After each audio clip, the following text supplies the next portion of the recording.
So, back in June of 2010, after about almost 18 months of my time in Canada, I was there in August of 2008, and then I actually stayed in Canada for another few years.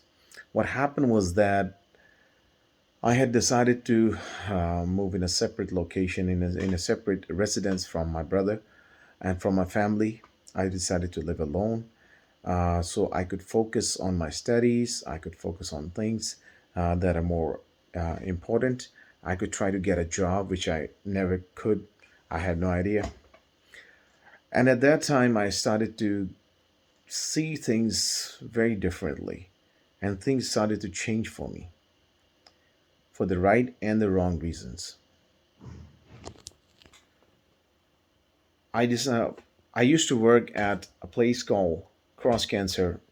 I think it was Cross Cancer Hospital. It was a cancer hospital based in Edmonton, and I was working for a security company called Securitas. What happened was that since I have a beard, they had this policy that people with beard cannot work in medical related or hospitals or other places, right? As security guards or whatever, because apparently they had some their own reasons. Even though you could use a powered air purification respirator, or also called a PAPR, but uh, what happened was that they were not willing to first put me there. But then they agreed to put me over there in the night shift.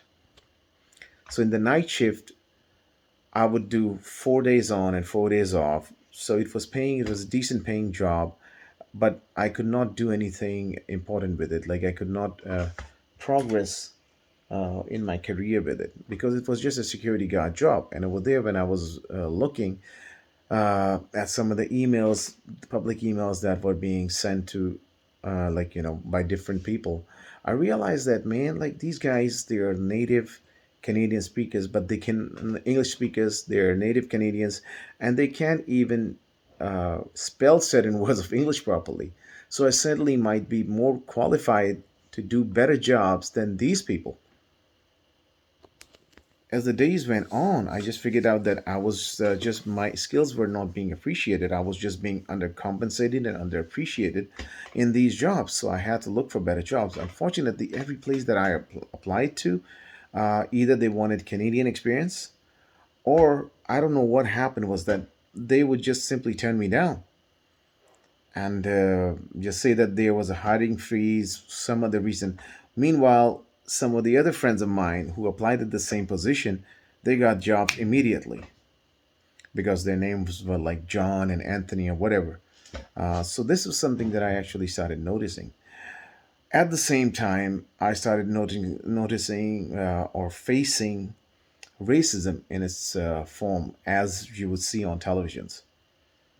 At one time, I was there was this elevator at Cross Cancer Institute, and I had to turn on the elevators. So when I was turning on the elevators and they started working, I went downstairs. Sorry, not the elevators, rather the escalators.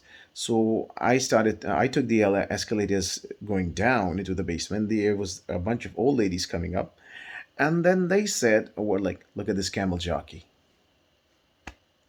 First time.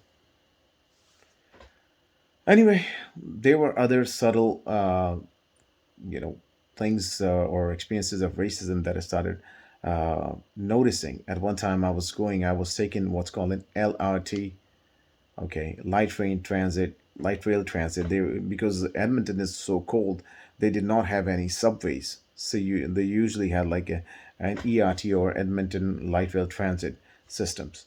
I was taking that, and there were barely like there was like only like a handful of people boarding it, and a couple of guys they started when I entered the car or the train, they started, oh shit, it's the Taliban, it's these people or what people.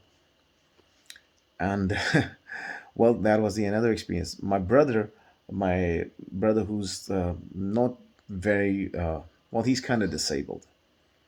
He had heart condition. I told you guys about it. So he was called the Taliban a bunch of times. He faced racism a lot of times over there. So all of these things kind of just decided, like they were just jumbling up inside of me. And I decided, well, this is not a place for me. This is not a country for me. I don't want to be treated like a second or third class citizen in this place. Well, I wasn't a citizen to begin with, but anyway, uh, I decided to finally leave Canada. Well, before I had decided to leave Canada, I was living in a place called uh, Millwoods. And there was an Islamic center. There is also a mosque over there. I met a friend, and he was a nice guy. His name was Amir Sayal. And Amir actually, when I discussed this thing, saying that I'm leaving Canada, I'm going back to Pakistan, so I can pursue my career as a software engineer, as a programmer, and in the IT industry, because I felt my skills were being wasted over there.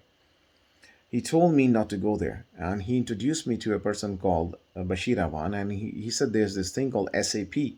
I said I know what SAP is, but it's really expensive to learn. And what happened was that Bashir Bhai, Brother Bashir, he gave me an introduction, a quick intro into what SAP is, and there was a tool that was being used for reporting. It's called Business Objects, SAP Business Objects. And when I looked at his demo and his presentation, I was like, wow, it was so easy for me because I had done all of those things at programming at a low level programming side.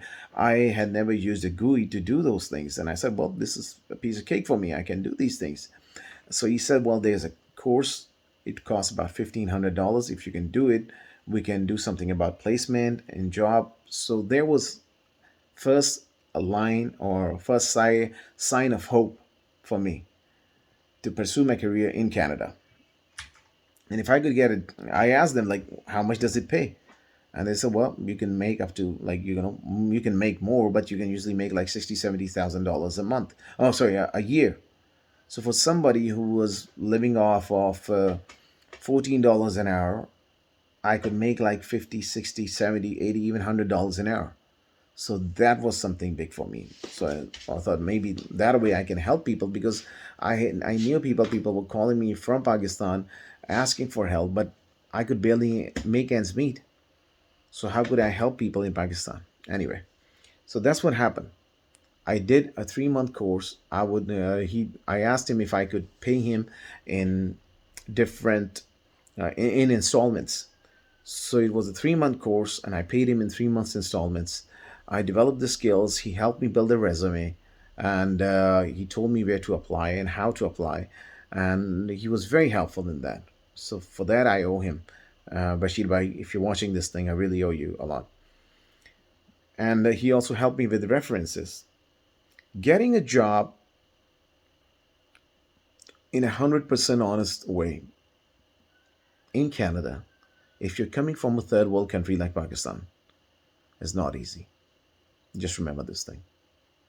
Anyway, I did that course, and what happened during that, as I was finishing my course, what happened was that at Cross Cancer, something happened. Some lady walked in, and she complained to the company Securitas to get rid of me because they did not want me in that hospital.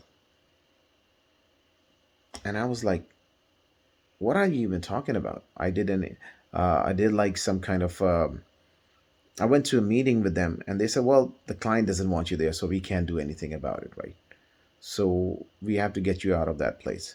So I started, they gave me like, 1 or 2 gigs to work to spend an overnight at a place where there was construction going on, and other places. And those places were very far. Like I was living and like Millwoods is like south of Edmonton, and I was given places like way north across the Yellowhead Trail, even further up north from there.